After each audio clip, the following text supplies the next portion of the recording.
الحمد لله رب العالمين والعاقبة للمتقين ولا عدوان إلا على الظالمين وأشهد أن لا إله إلا الله يتولى الصالحين وأشهد أن محمدا عبده ورسوله صلى الله عليه وسلم أما بعد. Parmi les signes précurseurs de la fin du monde et les événements qui le précéderont, le changement brusque de la situation et de l'état des gens. Le prophète sallallahu alayhi wa sallam nous dit avant l'heure, c'est-à-dire de la fin du monde, il y aura des années trompeuses. Il y aura des années trompeuses. Celui qui est véridique sera démenti. On dira de lui que c'est un menteur. Et celui qui est connu pour être un menteur sera taxé ou bien sera décrit comme étant véridique. Celui qui est digne de confiance, on ne sera plus digne de confiance. Et celui qui est connu pour sa traîtrise sera digne de confiance auprès des gens. Tout cela nous montre le changement brusque des situations avant l'heure de la fin du monde. Et parmi les rumeurs, parmi les grands mensonges qui sont proférés à l'égard de l'islam, le fait que l'islam a humilié la femme, le fait que l'islam a humilié la femme et fasse vivre la femme sous les pieds des hommes, voici un énorme mensonge proféré à l'égard de l'islam, duquel il est totalement innocent. Allah subhanahu wa ta'ala a honoré la femme de par l'islam. Il l'a honorée depuis sa naissance en tant qu'enfant.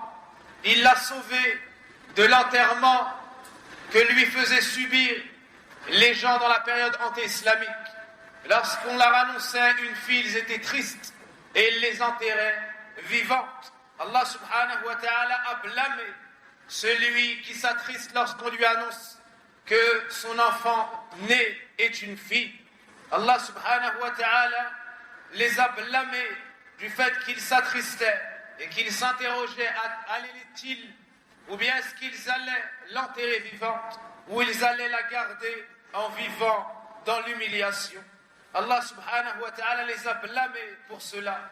Il nous dit également, selon la traduction des sens de ce verset, et lorsque la fille enterrée vivante sera interrogée, pour quel péché as donc-tu été assassiné? Ceci était une pratique dans la période anté-islamique. Allah azza wa jalla l'a blâmé et l'a proscrit. Le prophète, ou bien Naam, Jabir ibn Abdillah radiallahu anhu nous dit, le prophète sallallahu alayhi wa sallam nous dit, celui à qui Allah accorde 3 filles, il les abrite, il les préserve, s'occupe d'elles, a pitié d'elles, alors le paradis lui revient de droit. Alors le paradis lui revient de droit. Alors un homme s'est exclamé, et si c'est 2 au messager d'Allah? Et il lui a dit, même si c'est 2. Aussi Allah azza wa jalla a honoré la femme en tant qu'épouse. Il l'a honorée et a élevé son rang. Il nous dit dans son livre, sur la traduction de ce verset, et vivez ou bien soyez avec elle selon le convenable. Et dans le plus grand rassemblement, lors du pèlerinage d'adieu, le prophète alayhi salatu wassalam a fait des recommandations en faveur des femmes et a dit aux hommes, craignez Allah envers les femmes. Il dit dans un autre hadith, faites de bonnes recommandations pour les femmes. Et parmi les grands mensonges qui sont proférés à l'égard de l'islam, le fait qu'ils disent que l'islam contraint la femme à se marier contre son gré, force la femme à se marier contre son gré, et ceci est un mensonge évident. Ceci est un mensonge évident. Dans le recueil de l'imam Abu Daoud, rahimahullah, Abdullah ibn Abbas nous dit qu'une jeune femme est venue voir le prophète alayhi salatu wassalam et l'a informé que son père l'avait mariée et qu'elle n'agréait pas ce mariage. Alors le prophète alayhi salatu wassalam lui a dit, si tu le souhaites, j'annule le mariage, et si tu le souhaites, tu pourras rester avec ce dernier. Donc le prophète alayhi salatu wassalam n'a pas acquiescé cela, ne l'a pas validé, mais il a montré qu'elle avait le choix d'accepter ou non. Donc voici un mensonge proféré à l'égard de l'islam. Le prophète alayhi salatu wassalam montre que le meilleur des hommes est le meilleur avec sa famille. Et il nous dit le meilleur d'entre vous est le meilleur avec son épouse ou sa famille. Je suis le meilleur d'entre vous avec ma famille. Sachez également qu'Allah Azza wa Jal a honoré la femme en tant que mère et il a exposé les nombreuses difficultés qu'elle subissait pour mettre au monde l'enfant avant cela et après cela, afin que les enfants se montrent reconnaissants et bienfaisants envers leurs parents. Allah Azza wa Jal nous a enjoint dans le Coran la bienfaisance envers pères et mères, et il nous dit que la mère a porté l'enfant peine sur peine et qu'elle l'a accouché avec grande peine et que son sevrage a lieu en 30 mois. Dans le Coran, dans l'histoire de Isa, il nous mentionne ce qu'Allah lui a recommandé, ce qu'Allah lui a enjoint, la prière, la zakat, tant qu'il sera vivant, ainsi que la bienfaisance envers sa mère. Un homme est venu voir le prophète alayhi salatu wassalam, et il lui a dit au messager d'Allah, qui est le plus en droit à ma bonne compagnie? Et il lui a dit ta mère, ensuite ta mère, ensuite ta mère, puis ton père. Voici comment l'islam a honoré cette femme en tant que fille, en tant qu'épouse, en tant que mère. Et c'est ce Seigneur immense, Allah subhanahu wa ta'ala, qui l'a préservé, qui lui a accordé ses droits, qui l'a mentionné dans le Coran, qui l'a orienté et ne l'a pas délaissé. Et il lui a promis de par sa foi un paradis vaste comme les cieux et la terre, et un pardon et une énorme récompense comme il nous le mentionne dans le Coran. Allah Azza wa Jal a préservé cette femme et nous a interdit de lui nuire.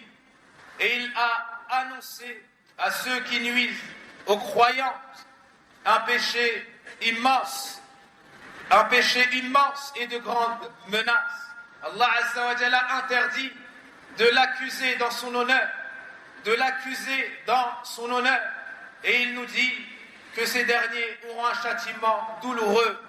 Aussi Allah subhanahu wa ta'ala, celui qui l'a créé, qui l'a honoré, qui l'a élevé et préservé, celui qui lui a accordé sa subsistance et l'a orienté de par ses paroles, de par l'envoi du prophète sallallahu alayhi wa sallam, et celui qui lui a ordonné le port du hijab, dans plusieurs versets du Coran. Et tu trouves de nos jours des ignorants prétendre qu'il n'y a pas la mention du hijab dans le Coran, et ceci est un mensonge évident et une ignorance flagrante. Wal'iyadhu billah. Allah subhanahu wa ta'ala nous dit dans le Coran, Ya ayyuhan nabi, ô toi le prophète, ou li azwajik, dis à tes épouses, wa banatik, à tes filles, wa nisa'il mu'minin, et aux femmes croyantes, yudnina alayhinna min jalabibihin, qu'elles se recouvrent de leur dilbab, Aussi Allah Azza wa Jal nous dit, et lorsque vous avez une chose à leur demander, demandez-leur de derrière un voile. Et ce voile n'a pas mis en marge de la vie ni de la société la femme, bien au contraire. Les femmes sont venues voir le prophète alayhi salatu wassalam et lui ont dit, ô messager d'Allah, les hommes nous ont battus, ils ont pris tout ton temps. Ne vas-tu pas nous accorder de ton temps? Et en effet, le prophète alayhi salatu wassalam leur a donné un jour dans la semaine où il leur venait et leur enseignait et les exhortait. Le prophète alayhi salatu wassalam nous dit que la personne est éprouvée à hauteur de sa piété, à hauteur de sa religion, à hauteur de sa droiture. Les plus éprouvés sont les prophètes, puis ceux qui se rapprochent d'eux, puis ceux qui se rapprochent d'eux. Plus la personne est ferme dans sa religion, plus elle sera éprouvée. Et plus elle est faible dans sa religion, moins elle le sera. Donc on s'enjoint mutuellement la piété, la crainte d'Allah Azza wa Jal et l'endurance sur le chemin d'Allah Tabaraka wa Ta'ala. Et on demande à Allah de nous préserver, ainsi que les femmes croyantes, et qu'il repousse de nous et d'elles tout le mal. Wallahu a'lam, wa sallillahumma barik ala nabiyyina Muhammadin wa ala alihi wa sahbihi ajma'in. Allahumma rabbana atina fid dunya hasana wa fil akhirati hasana wa qina adhaban nar. اللهم إنا نسألك الهدى والتقى والعفاف والغنى يا حي يا قيوم برحمتك نستغيث أصلح شأننا كله ولا تكلنا إلى أنفسنا طرفة عين اللهم اشف مرضانا ومرضى المسلمين اللهم اشف مرضانا ومرضى المسلمين اللهم اشف مرضانا ومرضى المسلمين.